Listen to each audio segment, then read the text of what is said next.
नमस्कार दोस्तों, जैसा कि आप सभी को पता है, कल हमने स्टेनोग्राफी का उदय एवं विकास के बारे में जाना था कि इसका उदय कैसे हुआ एवं विकास कैसे हुआ धीरे धीरे।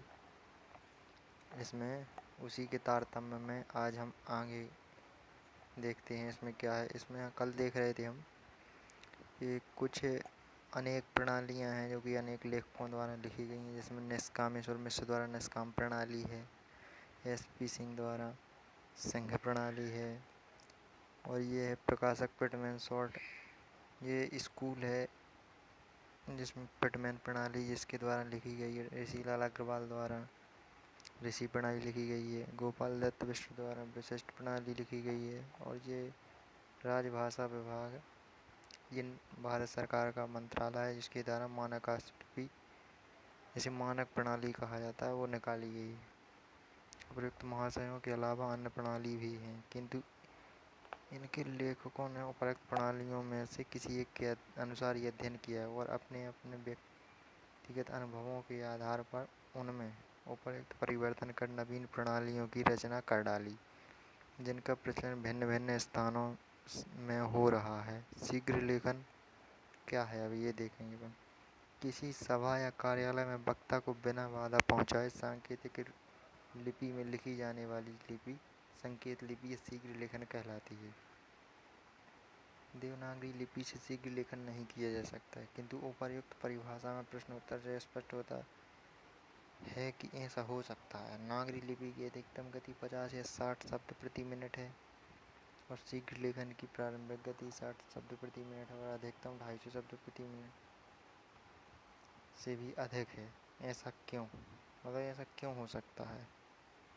संकेत लिपि एवं नागरी लिपि में यह लेखन गति का अंतर क्यों है? क्या शीघ्र लेखन में जल्दी या शीघ्रता से लिखा जाता है? ऐसा नहीं है। देखिए इसमें यह आंसर लिखा, ऐसा नहीं है। शीघ्रता से नहीं लिखा जाता है, बल्कि हिंदी के वर्णों, अक्षरों, शब्दांशों, शब्दों, वाक्यों या वाक्यांशों का नागरी लिपि की तुलना में शीघ्र संक्षिप्तीकरण या विलोपीकरण कर लिया जाता है। अब देखेंगे, अब आप लोग कहेंगे ये संक्षिप्तीकरण और विलोपीकरण क्या है।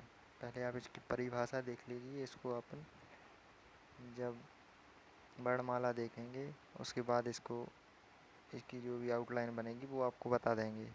संक्षिप्तीकरण में शब्दों, अक्षरों आदि को इतना संक्षिप्त कर लिया जाता है कि नागरी लिपि में अक्षरों, नागरी लिपि या हिंदी जो अपन लोग लिखते हैं उसमें शब्दों को जितने समय में एक बार लिखा जाए उतने ही समय में शब्द अक्षरों को संकेत लिपि में 5 या उससे अधिक बार लिखा जा सकता है। ये हो गया संक्षिप्तीकरण, मतलब इतना संक्षिप्त कर दिया जाता है शब्द को कि अपन नागरी लिपि में जैसे किसी शब्द को एक बार लिखते हैं तो स्टेनो में या फिर संकेत लिपि में उसे अपन 5 या 6 बार लिख सकते हैं।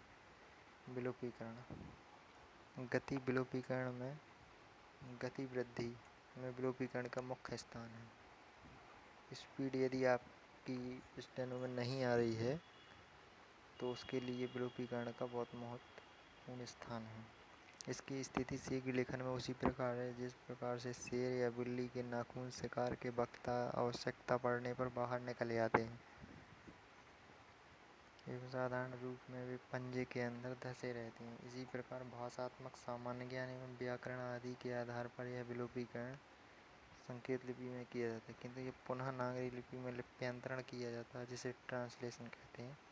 तब विलोपीकृत अक्षर शब्दांश या शब्द लिपिबद्ध किए जाते हैं। इसको उदाहरण बाद में देखेंगे। अब देखेंगे अपन संकेत लिपि में मुख्यतः किन बातों का ध्यान रखना चाहिए कि हिंदी संकेत लिपि के अध्ययन हेतु हिंदी पर अच्छा अधिकार होने पर भी कुछ अन्य बातें ध्यान रखना आवश्यक है। इसका मतलब ये है कि यदि आपको हिंदी अच्छी आती भी है तब भी इसमें कुछ निम्न बातों का ध्यान रखना अपन को।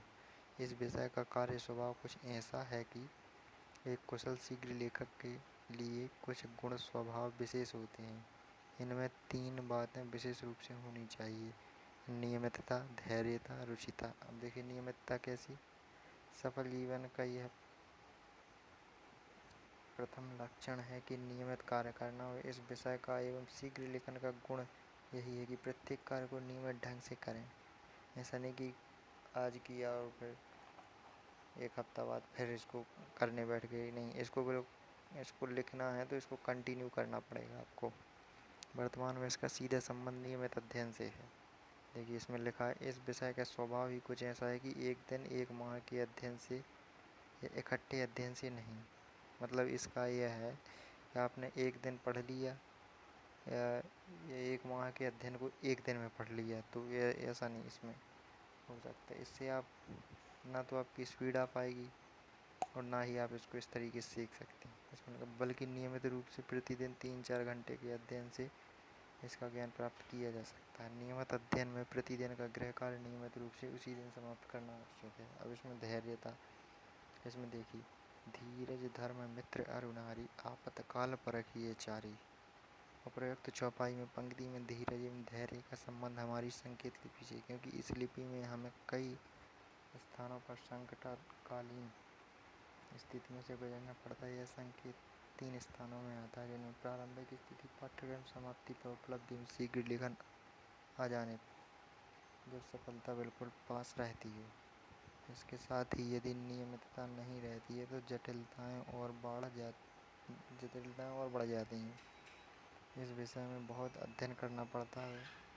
हम कभी कभी प्रत्यक्ष उपलब्धि बहुत कम प्रतीत होती है। अध्ययनकर्ता अपनी समझ में बहुत पढ़ता है, किंतु कहीं न कहीं कोई कमी रह जाने के कारण उसे कोई सफलता प्राप्त नहीं होती है। वह निराश हो जाता है और इस विषय के प्रति अरुचि या अध्ययन छोड़ देने की बात सोच लेता है। किंतु अध्ययनकर्ता धैर्य धारण करके इसका अध्ययन निरंतर करता रहे तो ऐसा कोई कारण नहीं कि वह शीघ्र लेखन सीख ना सके, तो शीघ्र लेखक ना बन सके। और ये तीसरा है इसमें रुचि। रुचि का होना अति आवश्यक है। मानव जीवन में एक महत्वपूर्ण अंग ही है। बिना रुचि के सभी कुछ अधूरा रहता है। वह लगन, वह धैर्य, वह लक्ष्य की प्राप्ति नहीं होती है, जो कि वह कार्य रुचि रखने पर किया जाता है। रुचिपूर्ण भोजन चाहे कैसा भी स्वादिष्ट लगता है, बड़े चाव के साथ खाया जाता है। अर्थात रुचि स्वयं एक लक्ष्य की ओर हमें शीघ्रता से पहुंचा देती है। इसके बाद हम वर्णमाला समझेंगे। ये भी अब इसमें कुछ है, हिंदी की ही वर्णमाला के अनुसार है कि स्वर क्या है, व्यंजन क्या है। इसके बाद अपन स्टेनो की वर्णमाला समझेंगे। अभी हिंदी में देखते हैं कि जैसे हिंदी में वर्णमाला में 48 अक्षर होते हैं। किसी भी भाषा के अक्षरों के समूह को वर्णमाला कहते हैं। हिंदी वर्णमाला में 48 अक्षर होते हैं। वर्णमाला को 2 खंडों में विभक्त किया जाता है, स्वर एवं व्यंजन। ये अभी अपन हिंदी का वर्णमाला पढ़ रहे हैं। इनका उच्चारण, इसके लिए अपन को स्टेनो सीखने के लिए अपन को हिंदी का ज्ञान होना बहुत आवश्यक है। जैसे इंग्लिश सीखने के लिए अपन को इंग्लिश की वर्णमाला का होना अति आवश्यक है, उसी प्रकार से हिंदी के लिए हिंदी वर्णमाला का होना अति आवश्यक है। स्वर किन्हें कहते हैं? इनका उच्चारण सांस के द्वारा स्वतंत्रता से होता है, अर्थात मुंह का कोई भी हिस्सा इनके उच्चारण में मदद नहीं करता। स्वर 12 होते हैं, आ ई उ ऊ ए ऐ ओ औ अंग आहा। व्यंजन, इनका उच्चारण सांस के साथ स्वतंत्रता से नहीं होता है। इनके उच्चारण में स्वर की आवश्यक सहायता लेनी पड़ती है, अर्थात इनके उच्चारण में मुंह का कोई न कोई भाग मदद करता है। साथ ही साथ प्रत्येक व्यंजन के अंत में आ स्वर निहित होता है। ये 34 होते हैं। आज के लिए इतना ही रहने देते हैं। धन्यवाद।